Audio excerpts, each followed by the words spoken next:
तो बस ये सारी चीज़ें प्रैक्टिस में ला करके आप अपने को हैप्पी रख पाएंगे और जवान बने रहेंगे, यानी अपनी एज को 15 साल पीछे खींच देंगे। So hello everyone, welcome again in another vlog be with Binu. और उम्मीद करती हूँ आप सब स्वस्थ होंगे, मस्त होंगे। तो यहाँ पर डायरेक्टली हम आज बात करने वाले हैं 10 ऐसे बेसिक टिप्स के बारे में जो कि एक हैप्पी और हेल्दी लाइफ के लिए ज़रूरी है। और ना सिर्फ मैं यहाँ पर वेमेन की बात कर रही हूँ, मैन और वेमेन दोनों को लेकर के हम बात करने वाले हैं, स्पेशली जब आप अपने 30s और 40s में हैं, क्योंकि ये टाइम वो है जब आप ऑब्वियसली सिंगल से डबल हो चुके होते हैं और फैमिली में आ चुके होते हैं। और स्पेशली विमेन को तो 100% सोचना ही चाहिए अपनी बॉडी के लिए, क्योंकि women are as a backbone for the family. आप खुद फिट रहेंगी तो आप अपनी फैमिली को बेटर प्रोवाइड कर पाएंगी, फैसिलिटीज़ हो या फिर कोई भी रिसोर्स के फॉर्म में। यस ऑफ कोर्स, जब आप उनके लिए चीज़ें कर रही हैं तो आप एक better and a wonderful resource होते हैं। जी हाँ, तो चलिए पहले बात करते हैं। First routine is a regular exercise and yoga routine या फिर आपका वर्कआउट। तो मैं जो भी आपके साथ शेयर कर रही हूँ ये मेरा पर्सनल रूटीन है, उसी को मैं यहाँ पर शेयर आपसे कर रही हूँ। तो योगा रूटीन हो सकता है या आपकी बेसिक एक्सरसाइजेज, आप वर्कआउट, ये बहुत ज़रूरी है एक फ्लेक्सिबल बॉडी के लिए, हैप्पी एंड हेल्दी रहने के लिए। इसलिए कह रही हूँ क्योंकि आप फिट रहेंगे तो तभी आप खुश रह पाएंगे, है ना। Second is a proper diet. जी हाँ, एक प्रॉपर डाइट से हमारा मतलब है कि भाई रिक्वायर्ड, सबको ही पता होता है, मैं कोई नई चीज़ यहाँ पर नहीं बोल रही हूँ, बट होता क्या है ना, हम भूल जाते हैं कई बार। हम बार बार जंक फूड्स बहुत ज़्यादा खा लेते हैं, ओकेज़न या शादियों का वेडिंग सीज़न चलता है महीने महीने, तो बार बार बाहर खाना। तो हमें कोशिश करनी चाहिए, ये सबको हम शेयर करेंगे, ज्वाइन करेंगे दूसरे को खुशी में, बट हमारा खाना हेल्दी हो, इस बात का ध्यान हमें खुद रखना है। तो कभी कभी बीच में अपनी डाइट में थोड़ा चेंज लाएं जिससे खाने का मन भी बना रहे। जैसे मैं डोसा बना लेती हूँ, कभी चावल का, कभी मिक्स ये मल्टीग्रेन आटे का मैं आज बना रही थी। बच्चे ऐसे तो खाते नहीं, इस बहाने खा लेते हैं, तो उसका मैं यहाँ पर चीला टाइप बना ले रही हूँ। और शादियों में या जंक फूड रेयर ही हमारा होता है खाना, और स्पेशली अब तो वैसे भी मेरी फैमिली में भी बाकी लोगों को या मेरे हस्बैंड को भी पसंद नहीं है। Next is proper water intake. तो पानी लेना बहुत ज़रूरी है हमारी बॉडी के लिए, to hydrate your body. Water is must and essential. साथ ही साथ ये भाई, इसके साथ ही ना आप डिटॉक्स वाटर भी ज़रूर यूज़ करें गर्मियों में। अब प्रॉपर मेथड क्या होता है, कई बार हम बोलते हैं भाई भूल गए, तो मेरा रूटीन है मॉर्निंग तो मैं 2 ग्लास गुनगुना पानी लेती हूँ, चिया सीड वाटर लेती हूँ, फिर ना एक बड़ी बॉटल अपने साथ आप भर के रखिए अपने वर्क प्लेस पे। आपके लिए वो किचन हो सकता है या आपका ऑफिस प्लेस हो सकता है। तो मेरी ये 1.5 लीटर की बॉटल है, यही मैं ऑफिस भी लेके जाती हूँ, मतलब मेरे साथ स्कूल, और फिर मैं घर आके भी। तो 2 बार 1.5 मतलब 3 लीटर पानी ये है, मॉर्निंग भी पीती हूँ और थोड़ा बहुत यूज़ हो जाता है। और ये सारे काम निपटा करके भाई हम निकल जाते हैं मॉर्निंग में तो स्कूल के लिए, और इसके लिए ज़रूरी है प्रॉपर स्लीप लेना। हाँ, यहाँ पर मैं भी अभी कोशिश कर रही हूँ, मैं मैनेज नहीं कर पाती क्योंकि बच्चे छोटे हैं, बट ये बहुत ज़रूरी पार्ट है, मुझे इस पॉइंट पे अभी काम करना रहता है। Next is intake of black coffee. तो अगर आप शौकीन हैं चाय के तो प्लीज़ इसको अपनी रूटीन से कट कीजिए। हाँ, कभी कभी मन कर जाता है, थकान होती है, दैट इज़ अदर थिंग। तो चाय खाली पेट तो कभी भी ना लें, पहले पानी ले लीजिए और बाद में हम ले सकते हैं एक बारी की चाय। बेटर इज़ दैट कि हम अगर ब्लैक कॉफ़ी ले लेते हैं बिना शुगर, बिना दूध वाली, सिंपल पानी में आपको डायरेक्ट कॉफ़ी ऐड करना है। ये ना एज अ फैट कटर काम करता है और हमारे लीवर के फैट कट करने के लिए तो बेस्ट है, इनफैक्ट हमारी हार्ट हेल्थ के लिए भी बहुत अच्छा है। And next point is that cut out sugar intake. जी हाँ, मीठा हम कम से कम खाएं, क्योंकि रिक्वायर्ड कैलोरीज हमें ना फ्रूट्स और बाकी चीज़ों में लगभग मिल जाती है, फिर भी हैबिट में है। तो जैसे मैं खाने के बाद ना एक जैगरी यानी गुड़ का एक छोटा सा टुकड़ा लेती हूँ, ये मेरी हैबिट में है, तो वो भी कोशिश करनी चाहिए कम, बट एक टुकड़ा, क्योंकि ये डाइजेशन में भी हेल्पफुल होता है। अब ये फ्रूट्स हमारी डाइट का काफ़ी इंपॉर्टेंट पार्ट है। हम सब जानते हैं कि इसके फ़ायदे कितने हैं भाई, हमको विटामिन्स और मिनरल्स का एक अच्छा रिसोर्स फ्रूट्स होता है हमारे लिए, बट हम ना अपने इस बिजी शेड्यूल में भूल जाते हैं। तो बेटर इज़ दैट मैं भी कोशिश करती हूँ कि एक फ्रूट अपने साथ में लेके जाऊँ, तभी खा लिया जाता है। घर पे तो हम काम में उलझे रहते हैं, एंड यूज़ हम वही करें जो सीजनल फ्रूट हों, वो ज़्यादा बेटर रहते हैं। Next is me time. Me time का मतलब हमेशा स्क्रॉलिंग, स्क्रीन टाइम या मूवी टाइम नहीं होता। मी टाइम मतलब आप अपनी किसी हॉबी को दे दीजिए। मेरे लिए ये मेरा डांसिंग टाइम होता है, या फिर आपका ये गार्डनिंग टाइम हो सकता है, म्यूज़िक टाइम हो सकता है, या आपके लिए गिटार लर्निंग या कोई भी इंस्ट्रूमेंट आप सीख रहे हो, तो कुछ भी आपकी हॉबी हो सकती है। तो कोशिश करिएगा, इससे देखना आप बहुत खुश रहेंगे और आपका ना जो टेंशन और डिप्रेशन है वो काफ़ी हद तक रिड्यूस हो जाएगा। तो मैं अपने को जो थोड़ा बहुत टाइम मैनेज होता है, मैं अपने डांस चैनल के लिए छोटे-छोटे से शॉर्ट्स और डांस वगैरह शूट कर लेती हूँ। और मोस्टली मैं कई बार अपने से छोटू सा बस लॉन एरिया है, यहीं पर आकर के कर लेती हूँ, या छत पे जा कर के। मेरा कोई बहुत प्रॉपर स्टूडियो नहीं है। तो यहाँ पर आज हुई थी बारिश, तो मैं वही बता रही थी, यहाँ पर तो सारे पत्ते नीचे गिर गए थे। आज था छुट्टी का दिन, तो ये सारे मैंने यहाँ पर कलेक्ट किए हैं, उठा करके इसको झाड़ लेंगे। तो मैं गार्डनिंग में बहुत ज़्यादा ध्यान नहीं दे पाती, बस हल्के-फुल्के कुछ फ्लावर्स वगैरह लगे हैं। बाकी दादाजी यहाँ पर, मतलब मेरे फादर इन लॉ, वो पानी-वानी डालना और उनको नॉलेज है, तो वो चीज़ें थोड़ा कर लेते हैं। बाकी साफ़-सफ़ाई में उनके साथ हम हेल्प कर लेते हैं जब टाइम है।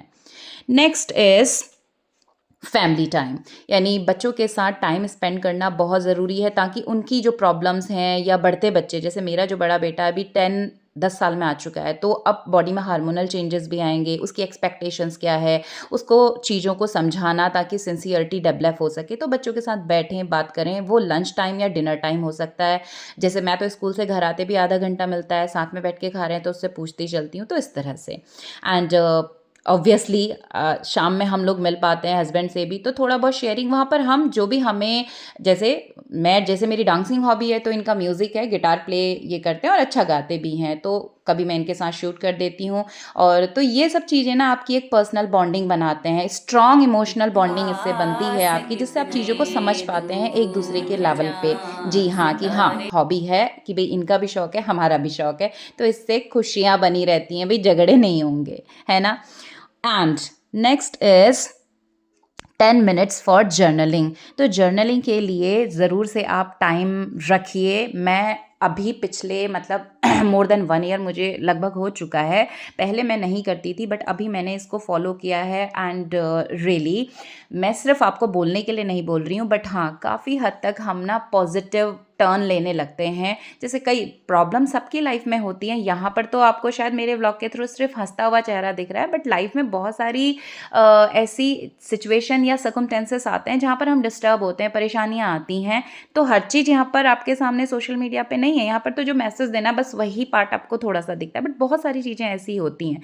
तो उसके लिए meditation with journaling is very helpful, जिससे आप अपने को शांत रख पाएंगे। और मैं काफ़ी मानती हूँ कि भाई प्रारब्ध और हमारा जो भगवान पे विश्वास मैं करती हूँ बेसिकली, तो प्रारब्ध तो झेलना है, लेकिन ये जर्नलिंग आप 5 मिनट के लिए आप मेडिटेशन और से स्टार्ट करिए, फिर आप उसको 15 मिनट में स्विच करिए, और 5 मिनट लगता है बस डेली, मॉर्निंग और इवनिंग। तो आप उसमें भगवान को थैंक्स करना मत भूलिए, और जो भी आपके टारगेट है ना उसको लिख डालिए। और ये डायरी या कॉपी, यहाँ पर मैं दिखा रही थी कि ये मुझे ना किसी बच्चे ने गिफ्ट किया था, तो यही मैंने डायरी भी बना ली थी, मेरी 3 डायरी भर चुकी हैं ऑलरेडी। तो मेरा फ़ोटो ले करके मुझे टीचर्स डे पे एक बच्चे ने गिफ्ट किया था, सो स्वीट ना। तो मेरी जो भी एक्सपेक्टेशंस हैं मैं मैनिफेस्ट करती हूँ, और डायरी में हम जो चाहे वो उतार सकते हैं, क्योंकि किसी और को अगर आप अपनी कभी फीलिंग शेयर करने लगो तो मे बी वो मजाक बनाएगा, चाहे आपका अपना ही क्यों ना हो, फैमिली वाला है ना, शायद वो आपकी चीज़ों को बहुत सीरियसली ना ले। बट यहाँ पर आप अपनी चीज़ें अपनी डायरी में फ्रीली लिख सकते हैं। आप खुश हैं तो एक्सप्रेस कर दीजिए, आप बहुत परेशान हैं तो अपनी डायरी में उतार दीजिए शब्दों में सब कुछ। यकीन मानिए दिल हल्का हो जाता है। और आप अपनी मैनिफेस्टेशन 5 सेंटेंस में डेली लिखती हूँ, जो भी मैं मैनिफेस्ट करती हूँ, जिस तरह की लाइफ में चाहती हूँ, उसको मैं प्रेजेंट टेंस में लेकर के इसमें लिखती हूँ, और मैंने काफ़ी पॉजिटिव फील किया है। अब ऑब्वियसली आपका यही क्वेश्चन होगा, भाई लिखने से क्या हो जाता है? लिखने से कुछ नहीं होता, बट जब आप लिखते हैं ना तो उन चीज़ों के बारे में आप बार बार सोचते हैं, आपके वही थॉट आपके सबकॉन्शियस माइंड तक जाते हैं, और यूनिवर्स आपको सेम वे में रिप्लाई देना शुरू करता है। वो बोलते हैं ना, जैसा बार बार बोलोगे और सरस्वती आपके मुंह पे बैठती है, तो भगवान जी भी आपको रिस्पॉन्ड करते हैं तथास्तु करके। तो ब्रह्म मुहूर्त इज़ अ बेस्ट टाइम, जहाँ पर आप मेडिटेशन योगा के साथ ये 10 मिनट की जर्नलिंग अपनी ज़रूर से करिए, और बिफोर गोइंग टू बेड, तो ये भी मेरी प्रैक्टिस में है। तो इस वीडियो में आपके साथ मैंने शेयर किए हैं कुछ बेसिक से टिप्स, जो मैंने भी इस एज तक पहुंचते हुए रियलाइज़ किए हैं, और अब मैंने इन पे काम करना शुरू किया है, और यकीन मानिए काम करता है। और स्पेशली अगर मैं फोकस करूँ ना, सबसे ज़्यादा इन सारे पॉइंट्स में सबसे इम्पॉर्टेंट जो है वो है योगा प्रैक्टिस। योगा के टाइम पे ही आप जर्नलिंग को इसका पार्ट बना लीजिए, ये दोनों आपकी लाइफ में ना काफ़ी सुकून और रिलैक्स लेकर के आएगा रियली। और जब लाइफ में सुकून और रिलैक्स रहेगा ना, तो बाकी के जो पॉइंट्स हैं ना वो भी सब याद आ जाएंगे और टाइमली आप उन चीज़ों को शायद कर पाएंगे, जो मेरा पर्सनली एक्सपीरियंस रहा है तो रूटीन। क्योंकि एक्चुअली होता क्या है ना, अगर हम शाम को प्लान करते हैं कि शाम को कर लेंगे, तो शाम में नहीं होता। मैंने पर्सनली यही फील किया कि आप मॉर्निंग आधा घंटा पहले उठ जाइए, क्योंकि मॉर्निंग एकदम काम, एकदम शांत होता है, उस समय ना मन भी लग जाता है। और वही ब्रह्म मुहूर्त भगवान का समय हमारे में माना जाता है ना, तो वो वैसे भी पॉजिटिव है, पॉजिटिव एनर्जी वाला टाइम है। तो उस समय वो चीज़ें ज़्यादा अच्छे से मैनिफेस्ट होती हैं जो आप सोच रहे होते हैं, या आप कह लीजिए कि भगवान तक आपकी आवाज़ डायरेक्ट पहुंच जाती है। और शाम में क्या होता है, कभी कोई आ गया, कभी अचानक हमारा कुछ काम पड़ गया और टाइम कब निकल गया हमें मालूम नहीं चलता, कहीं ना कहीं इंगेज हो करके हम डिस्टर्ब हो जाते हैं शाम में। तो शाम वाला रूटीन मोस्ट ऑफ टाइम गड़बड़ा जाता है। मॉर्निंग वाले रूटीन को आई थिंक ज़्यादा अच्छे से हम कैरी कर सकते हैं। तो ऑफिस जाने से पहले मैं ये सारे रूटीन कंप्लीट करती हूँ कि भाई योगा के साथ ही डे स्टार्ट करना है।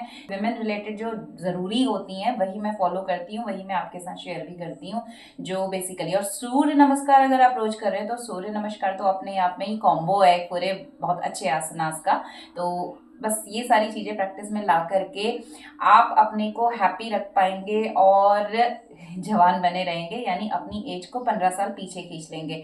यानी आप अगर अपनी 55 की एज में आप 45 के नीचे दिखना चाहते हैं ना, तो पक्का इन चीज़ों को आप फॉलो कर लीजिए और बीमारियों को भी काफ़ी हद तक धक्का मार पाएंगे। तो ये थी आज की एक छोटी सी शेयरिंग, और एक छोटी सी रिक्वेस्ट है कि वीडियो आपको रिलेटेड लगते हो, समझ में आते हो, तो प्लीज़ सब्सक्राइब जरूर कर दीजिएगा। और एक लाइक का बटन हिट कर देने से कोई पैसे नहीं लगेंगे, लेकिन मेरे ये फेवर में हो जाती हैं चीज़ें, उससे कोई बहुत बड़ा फर्क नहीं पड़ता, लेकिन एक मोटिवेशन तो मिलता है ना ज़रूर से, और व्यूज़ को रीच मिल जाती है। तो thank you all and stay connected. Be with Binu. मिलती हूँ आपसे अगले वीडियो में अगली शेयरिंग के साथ में। तब तक के लिए thanks for watching and bye bye.